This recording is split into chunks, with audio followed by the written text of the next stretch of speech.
Today is the 11th of May 2023. Everybody in government is addressing everything in the courts about when or how to remove people that ought not be in this country in so much numbers and to build up after Hurricane Dorian. There's nobody has built more homes in the hurricane torn Abaco more than the Haitians. They're already up to about 1,000 structures.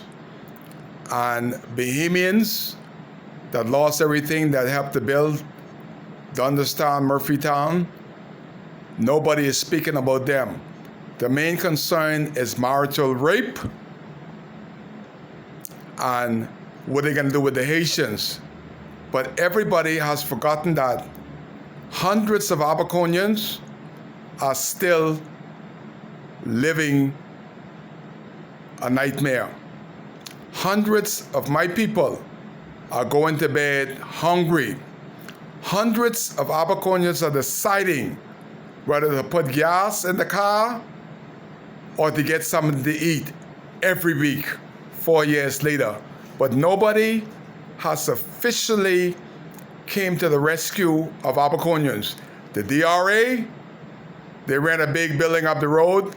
Nothing has happened in that building. If you add up the money that the DRA is paying for rent, that could have built a couple homes. NEMA, Captain Russell still has his job. In America, he will be charged for crimes against humanity.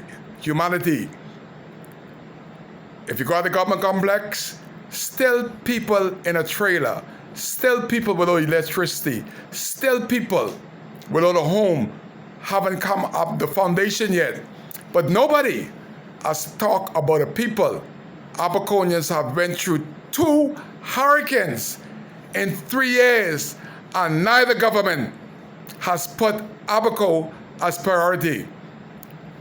John Pinder, he has his passport all stamped out. He's all over the world. Kirk Cornish, we didn't even know what to say. It's like we got 2 Samba Conk in charge, and nobody is speaking for Abaconians. I officially am tired. If you look at my eyes, I'm stressed because I have never seen a people that both governments has officially forgot. Every day I hear somebody getting a new title, but nobody has addressed the poverty, the hunger, the humanitarian crisis of my people in Abaco. It is evident what is going on in the government structure.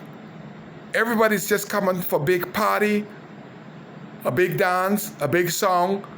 But how can a government forget Abaco after we went through 2 hurricanes? Nothing is priority. I like I'm in a foreign country when I see the ministers and the members of parliament in Nassau having a monthly meeting. We haven't got a yearly meeting. We can't get speed bumps out of the road in Marshaba. We can't get boats off the dock that is blocking up the only government dock that tourists could come to in Marshaba. The tourists can't even come back and forth comfortably to spend their money in inner city Marshaba. Where the hell is our representation?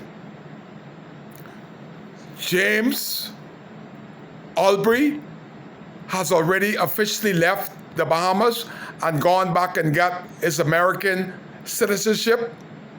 Darren Henfield is enjoying the home that he got from the money that he got that should have came to us in Great Siston. So who do you talk to? James Albury gone to the States? I told you all you will see more of the backs of Darren Henfield. than the front. But there's some people just still open for daring to come back. You only see Hubert Ingram when there's a funeral. We see more the backs of him than the front. And ask yourself, Abaconians, what can the people of North Abaco be braggadocious about what Hubert Ingram has accomplished and put on the ground for anybody in North Abaco to take care of the family? Nothing.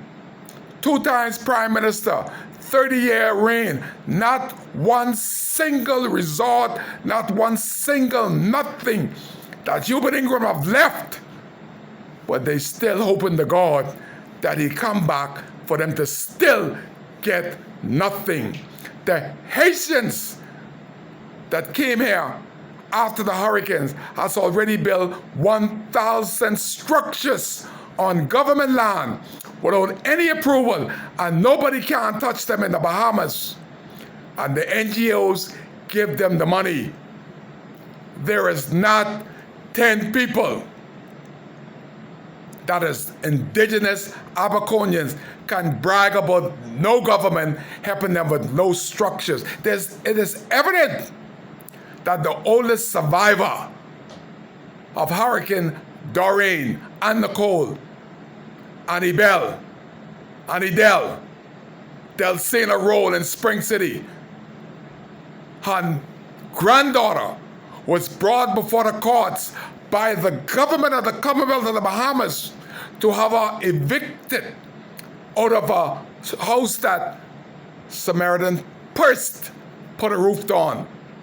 Not one single Bahamian in Abaco can be braggadocious about one house. My God, that the F&M, now the PLP 2 years in, they haven't built one structure that they have given out of all the money that's being collected on behalf of the people of Abaco, not one single house. And they've already built a house over a year now. I just went there, they got the doors open, so something about to happen. But how could this be? So much money is being collected. One white woman in Nassau had $1 million in a bank account. Why hasn't that money came directly to the people that are still in the trailers behind the government complex, and the older people that didn't have insurance? Not $1 came to them 4 years later under 2 consecutive governments. Neither one of them cares. Kai cares. Darren's gone. James Albury gone.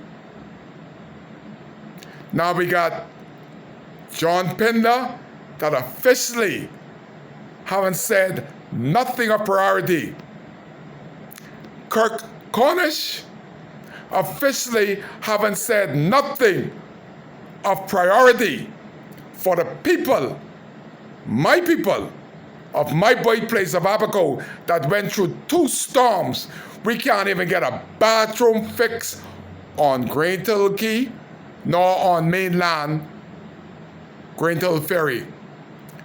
We are so bad that they took the hot patch and they paved the road going on to a private property of Eastern Shores, where they had the Confederate flag and 2 gates to keep the Negroes, the blacks, out of Eastern Shore. The first place the government has paved for white, racist, prejudiced people. And you know what they did? With the leftover tar, the hot mix, they give it to the black boys to put a hot mix. They wait till they get cold and put it on the face of the Greenhill Ferry. Cold mix that's supposed to be hot at a certain temperature. And they went all through Central Pines, Dunderstan and Marshaba, and put a hot mix. Wait till it get cold and give it to the Negroes to drive on. And Kai say, I am not pleased with that type of worship.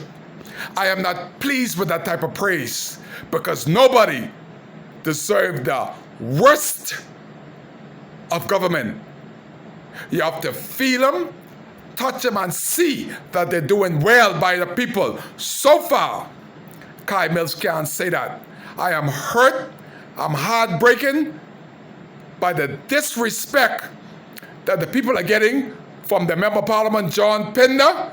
All he's looking out for is the ones that sit at the table to get contract for them and their children. And Kirk Cornish, he too busy ducking whatever. They have not lived up to the capability of a Member of Parliament. In my estimate, all I can call them is Samba Conk. And every good diver, if anybody in a House Assembly doesn't know what a Samba Conk is, ask any diver. Any diver that touches Samba Conk, when they dive, they look at it and they leave it on the ocean floor. That is officially what we got in Abaco. Samba Conk representation. We ought to have better. The Haitian is enjoying Abaco after the hurricane more